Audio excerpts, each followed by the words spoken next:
அப்ப நேரடியாக நம்ம கேட்க முடியாது. அந்த விஷயங்கள் உங்களுக்கு என்னெல்லாம் விஷயம் வேணுமோ அந்த விஷயம் அத்தனையும் நீங்க உங்களை பத்தி சொல்லணும். ஃபார் எக்ஸாம்பிள், என்னோட பேர் செல்வகுமரன், நான் ஒரு பிரைவேட் கம்பெனில ஒர்க் பண்ணிட்டு இருக்கேன். எனக்கு 2 பெண் குழந்தை இருக்கு. ஒரு பெண்ணு கல்யாணம் ஆயிடுச்சு, ஒரு பெண்ணு கல்யாணம் ஆகல. சொந்த வீடு தான் சார், எனக்கு எங்க அப்பா கொடுத்து போன வீடு தான்.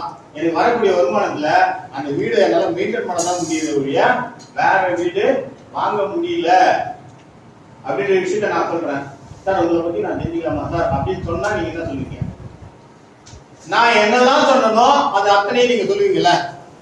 உங்க பேர் சொல்லுவீங்க, நீங்க வேலை செய்றீங்களா, பிசினஸ் பண்றீங்களா சொல்லுவீங்க, உங்களுடைய ஆண்டு வருமானம் சொல்லுவீங்க, உங்களுடைய பசங்க சொல்லுவீங்க, படிக்கிறாங்களா, கல்யாணத்துக்கு இருக்கிறாங்களா, வேலை செய்யறாங்களா அப்படின்ற விஷயங்களை சொல்லுவீங்களா. இதுல இருந்துதான் நீங்க அவங்களுக்கான நீட கிராப் பண்ணணும்.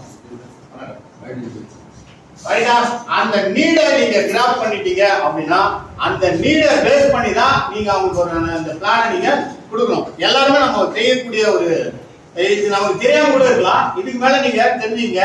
ஒருத்தர்கிட்ட நீங்க கோல்பல் பிசினஸ் கொடுக்கறதுக்கு முன்னாடி உள்ள இருக்கிறத எம்டி பண்ணணும். எம்டி பண்ணாம நீங்க கொடுத்தீங்கன்னா என்ன ஆகும்? ஓவர்ஃப்ளோ ஆயிடும். அதனால எம்டி பண்றதுக்கான விஷயங்கள் தான் இந்த விஷயங்கள்லாம். சோ இந்த விஷயங்கள் அத்தனையுமே நம்ம செய்துட்டு அதுக்கப்புறம் நம்ம என்ன பண்ணோம்? எதை ஸ்டார்ட் பண்ணோம்? கோல்பல் ஸ்டார்ட் பண்ணிடலாமா அப்படின்னா, ஸ்டார்ட் பண்றதை விட நீங்க இப்ப ட்ரெண்டிங்கான ஒரு பிசினஸ் நம்ம பண்ணோம் அப்படின்னா கட்டாயம் நம்மளால நல்லா ஏர்ன் பண்ண முடியும் அப்படின்ற ஒரு விஷயத்தை சொல்லலாம். இப்ப ட்ரெண்டிங்னா என்ன அப்படின்னா பிளாக் செயின் அப்படின்றத சொல்லலாம். பிளாக் செயினை பத்தி உங்களுக்கு தெரியுதோ தெரியலையோ 2 விஷயத்தை நீங்க மைண்ட்ல வச்சீங்க. ஒன்னு சேஃப், இன்னொன்னு செக்யூரிட்டி. சேஃப் அண்ட் செக்யூர் அப்படின்ற விஷயத்தை சொல்லலாம். சோ நீங்க 2035 வரைக்கும் ஐஎஸ்சி டெக்னாலஜியா இருக்க போறது எது அப்படின்னா பிளாக் செயின் அப்படின்ற ஒரு விஷயம். அதுக்கப்புறமா நீங்க கிரிப்டோ பத்தி உங்களுக்கு தெரிஞ்சா நீங்க சொல்லலாம். தெரியல அப்படின்னா அந்த டாபிக்கை என்ன பண்ணிடுங்க, விட்டுருங்க. விட்டுட்டு கட்டாயம் நீங்க செய்ய வேண்டிய விஷயம் என்ன அப்படின்னா டீசென்ட்ரலைஸ்டா என்ன அப்படிங்கறது சொல்லணும். இன்ஸ்டன்ட் ரிவார்டுனா என்னன்றது சொல்லணும். டீசென்ட்ரலைஸ்டா என்ன? டீசென்ட்ரலைஸ்டா ஒரு சாஃப்ட்வேர் ரெடி பண்ணி வச்சுட்டா அந்த ரெண்டு மாட்ட முடியாது. அவ்வளவுதான். சோ டீசென்ட்ரலைஸ் அப்படின்னா என்ன அப்படின்னா இதுக்கு உங்களுக்கான வருமானத்தை யாரும் தடுக்க முடியாதுன்றத விட அவன் யாரா ஒருத்தர் ஒர்க் அவுட் பண்ணி உங்களுக்கு கொடுக்கணுமா அப்படின்ற ஒரு விஷயம் கிடையாது. ஆல்ரெடி கோடிங் பண்ணதுனால என்ன ஆயிடும்? அல்கோரிதம் மூலமா உங்களுக்கான ரிவார்டு இன்ஸ்டன்டா உங்க அக்கௌண்ட்டுக்கு உடனடியா ஷேர் ஆயிடும். இதுதான் டீசென்ட்ரலைஸ். இவ்வளவு வரைக்கும் சொன்னா போதும். நம்ம நிறைய விஷயங்கள் நம்ம மீட்டிங்ல கேட்கிறோம், ஒவ்வொருத்தரும் ஒரு மாதிரி சொல்றாங்க. அத்தனை விஷயத்தை நம்ம ஷேர் பண்ண தேவையில்லை அப்படின்றது தான். ரைட்டா? சோ இந்த விஷயங்கள் போதுமானதா இருந்ததா டீசென்ட்ரலைஸ்ல? அது வரைக்கும் சொல்லிட்டு அடுத்தபடியா நம்ம எதுக்கு போயிடணும்? இந்த பிசினஸ் மூலமா 110 கோடி ரூபாய் சம்பாதிக்க முடியும் அப்படின்ற ஒரு விஷயத்த நீங்க சொல்லணும்.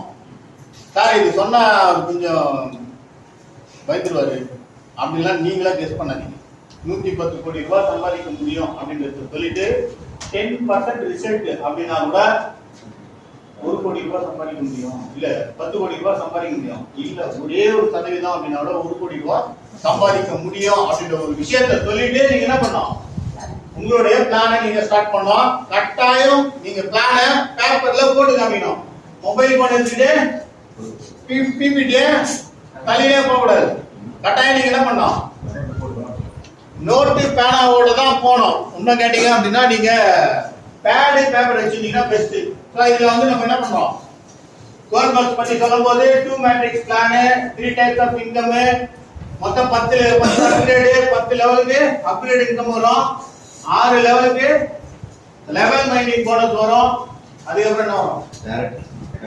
டைரக்ட் ரெஃபரல் 30% வரும். டைரக்ட் ரெஃபரல் எப்போலாம் தரலாம் அப்படின்ற விஷயத்தை ஓரளா சொல்லிட்டு இப்போ நான் உங்களுக்கு கிளியரா சொல்றேன் அப்படின்னு சொல்லிட்டு 2 மேட்ரிக்ஸ் பிளான்னா ஒண்ணு இல்லை, இதுதான் 2 மேட்ரிக்ஸ் பிளான் அப்படின்ற விஷயத்த நம்ம சொல்லிடணும். 10 ஸ்லாட் அப்படின்னு சொல்றோம்ல, 10 ஸ்லாட் சொல்லுங்க.